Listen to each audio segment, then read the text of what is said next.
everyone. Welcome to this episode of the Care Art Organization video lesson series, where we'll be going over different arts and STEM topics for you to learn a little more about different techniques, languages, programs, etc.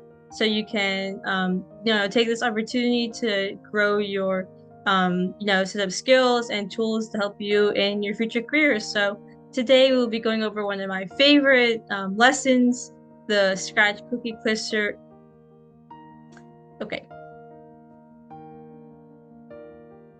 Hi guys, welcome back to another installment of the Care Art Organization video lesson series, where we go over helpful art and STEM languages, skills, programs, and tools to help you enhance your education, career, any fun techniques you like to learn. It's all here for you. And today we will be going over one of my favorite programs, Scratch, which is a coding language for beginners, but there's a lot of awesome concepts you'll continue to see if you do decide to go into computer science.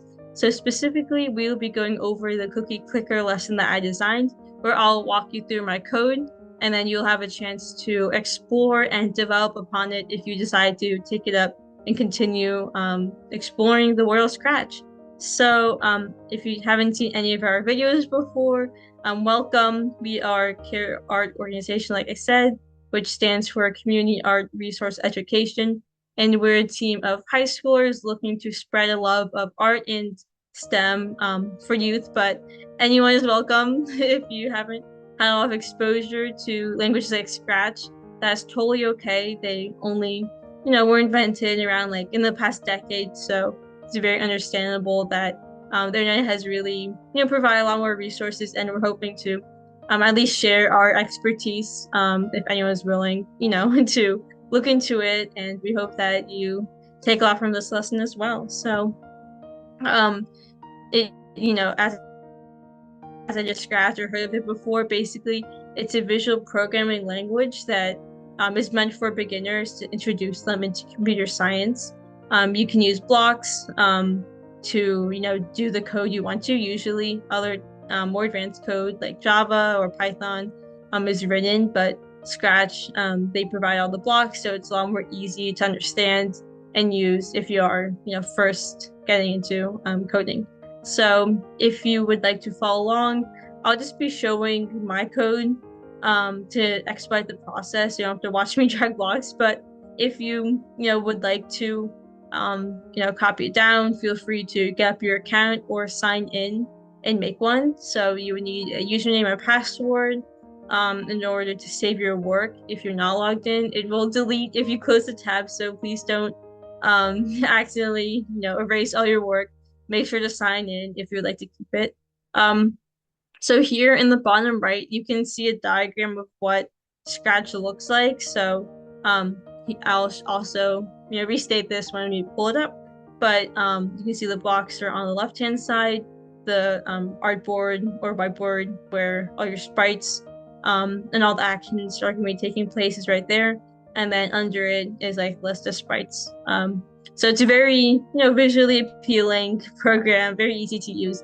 But I'll be walking through that and then showing my own code for Cookie Clicker. And I'll give you a chance at the end to add some new ideas, add some new concepts, really make it your own. So I hope you guys are excited. Before we jump right in, I will go over a few basic, objectives or plans of action for us to learn together. So in this class, you'll see obviously how to manage your sprites and backdrops.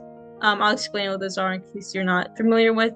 And then we'll also learn the general layout of Scratch, like I just mentioned, with the coding and costumes. You have to toggle between those in order to make a really good game. We'll also be creating variables to help keep track of certain things like points specifically. We'll also be moving our objects around with the X and Y coordinate plane, and we'll be learning how to broadcast messages and setting events to kind of prompt different responses as we need to.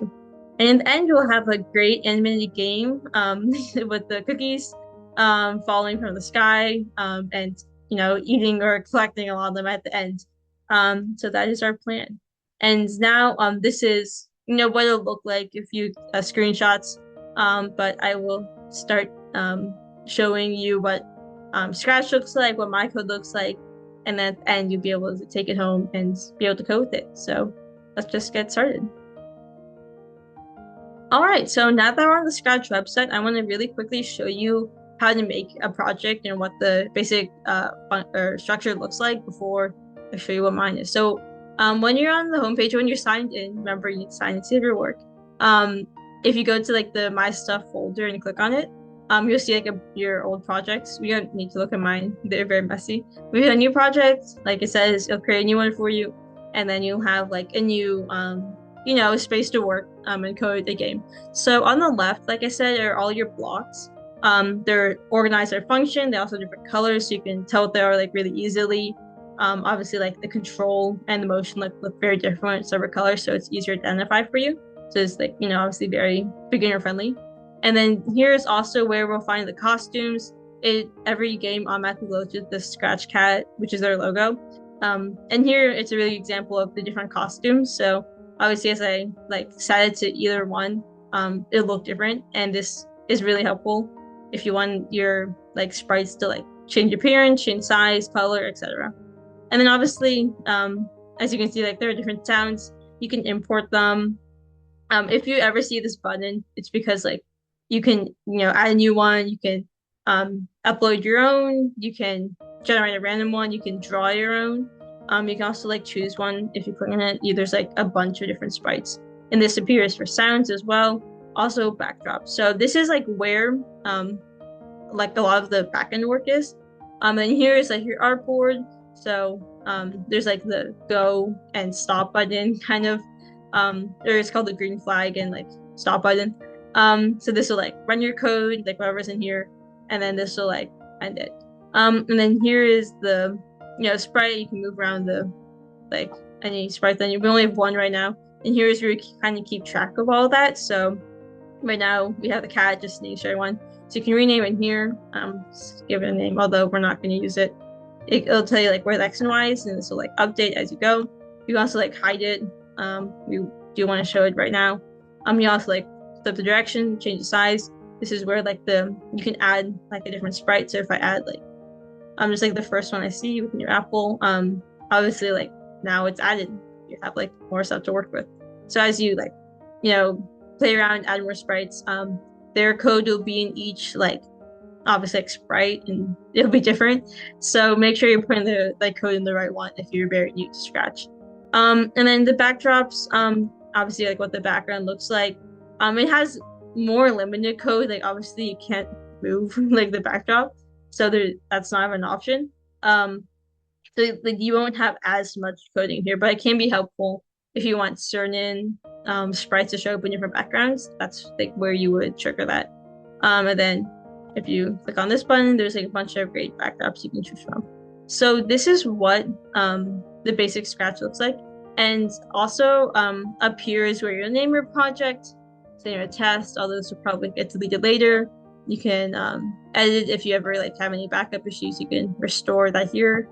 And be sure to always save your project as you go. It should automatically save, although sometimes it doesn't. And if the website crashes, it'll be all gone. It's happened to me before. So if you're working on something really important, it would be a good habit to just go to file and save now.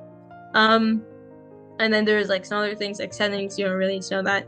And then if you have a finished piece you're really proud of, you want to share it, if you go to this share orange runner right here and click it, it will it'll ask you are you sure.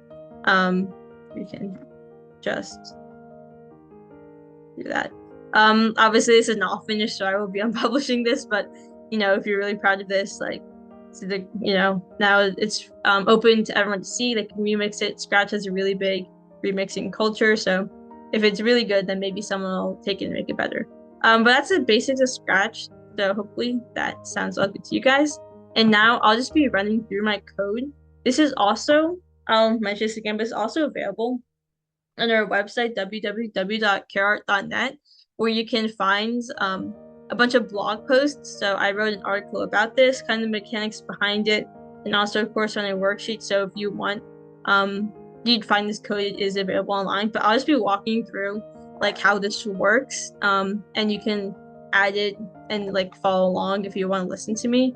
If not, you can just watch and appreciate the logic. So this is the cookie clicker. I will quickly demonstrate what it looks like. I'm just gonna move the camera so you can still see it. So that's the music. I'll just turn it down a little. And then you see this homepage. When you start, cookies will start falling, and then you can hear the popping sounds. Yeah, everything's really fun. I mean, nice. But then there are like special ones where it'll be a special cookie click, and this is kind of based off like the cookie clicker game where you just like tap cookies and earn points. So it'll just continue like this, and then when it hits the bottom, I'll just like let it fall. It'll obviously stop everything, save your points where they are, and play this little like fun sound effect. So that's our game, and I will show you what the code looks like. So first, I start with the cookie. And if I haven't said this, it's a really good idea to always just like have name your sprites, because if it's sprite 1, sprite 2, you're not gonna be like able to remember what that means. So I named it Cookie. It has a bunch of costumes, so that if you saw like all of the cookies that were falling are like the same. I'm just gonna mute this.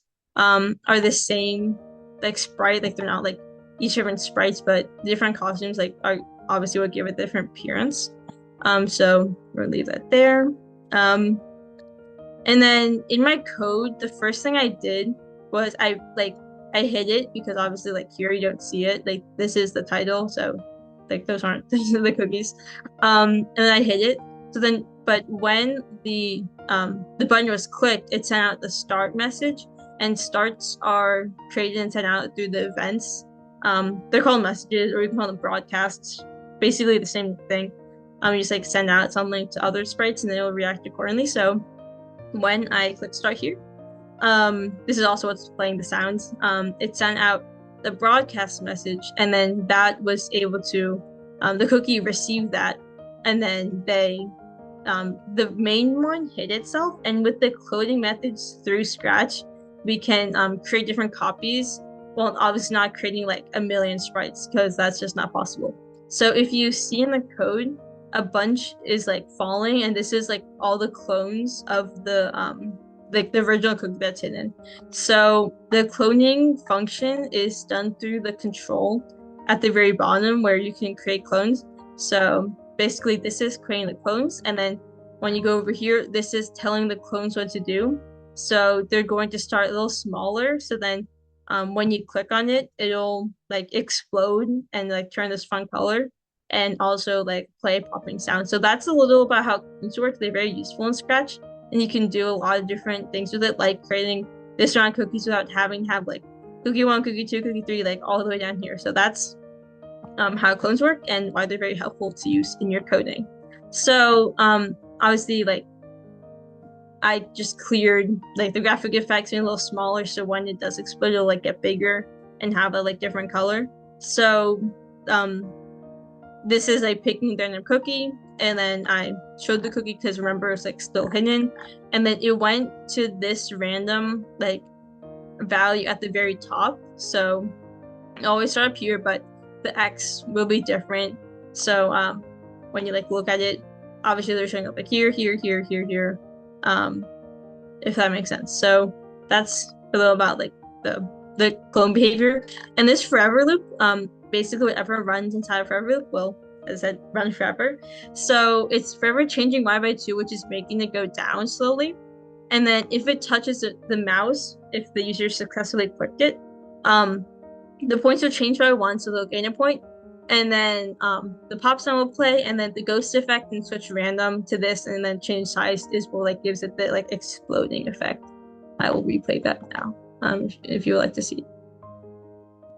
So that is what that effect looks like. And then this next one, so that was like one if statement, and then the next one is if it's like below here, like this Y position, then obviously like the player lost, they weren't able to click in time. Then we will broadcast another message, lose game, and then the clone will delete and everything will delete. And then the game over will start. So when game over is clicked, obviously like we see this message. Let me find it. I think it's in the backdrops. So when the lose game is like received by the cookie, like broadcasting that when the user did lose, the we do have three backdrops: the start screen when the game is playing, and the screen. I know you can't really tell because it's just blue, but this is just helping out with us with our backend code. Like for example, we always want to start at the start screen, um, and then when we lose, we are going to set it to the lose screen, which has like the text on it, and then this will like play the sounds, like if you heard the like sad sounds. So that is the backdrop and how that works. Um, and then if you want to see the special cookie, this was just a fun addition. I'll also be talking about some other additions you can make when you make your own. Because remember this code is available, but basically what I did, I just copied and pasted this like entire code, so it's very easy. And then this is the only things that you have to change is that instead of waiting like point like a quarter of a second, you want to make it a little longer, so obviously it's like special cookie, so it's a little more rare. So the pick random is really great. If you didn't see this in all the code, it's in the green operator section, the pick random right here. You can set the integer values, or it could be double too. But if you have it in here, it'll wait like it'll be like a random, because you don't want it to appear like every 5 seconds and every 5 seconds. You want it to be like every 6 seconds, every 9 seconds. You want it to change a little. So here, you waited, it'll like wait random amount, and then like send you one.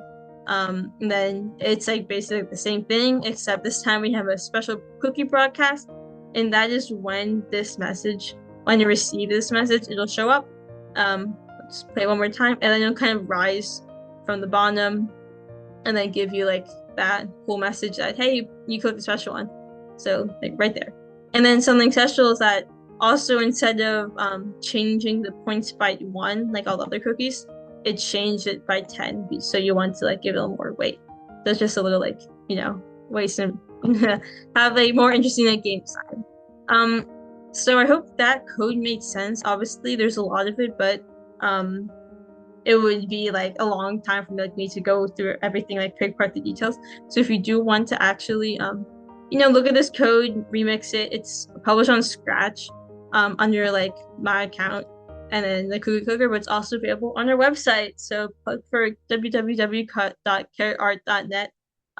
It's a really great place. There's a lot of stuff available on it.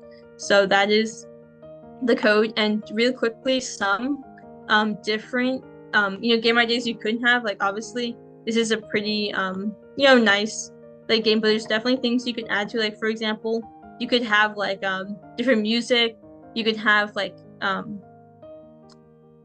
different like maybe sound effects pop for different cookies, or you could have like evil cookies that when you click you lose points, so the user wants to avoid clicking those. You could also have moving backgrounds, animations, you could have leaderboard if you want to save the like results. There's now a like cloud-based storage system on Scratch where you can like it's like permanent data stored, so you can like keep results there. So that's also definitely a really cool possibility you could add if you want to have like people track their scores, how many cookies they're able to click. So there's a lot of things you could do with it. Maybe you want to improve the title screen. It looks a little too basic. You can definitely spice it up a little. So yeah, this is the base, but feel free to go ahead and change it around a little, add some more sprites, maybe not just cookies. You can have like cakes or something. So yeah, beauty of coding is that you can always add more, make it better, improve upon others' code. So if you would like, this is available on our website. All right, so thank you so much for going through the process of coding Scratch with me. I know it might have been a little confusing or overwhelming if you're new to it, but I really appreciate your time and attention. I think we covered a lot, so good job. Thank you for finding this video and sticking through it. So we hope you learned a lot about Scratch. Maybe you're interested in computer science, you're able to develop your skills. So thank you so much for watching. Be sure to check back for new videos every other Monday from the Carrot Art channel. We cover everything from art to STEM to writing. So please do check us out. We also have our social medias on the side and our email if you want to shoot us a message. But yeah, thank you so much for joining. We're very appreciative of your attention. And thank you so much. We hope you have a great day.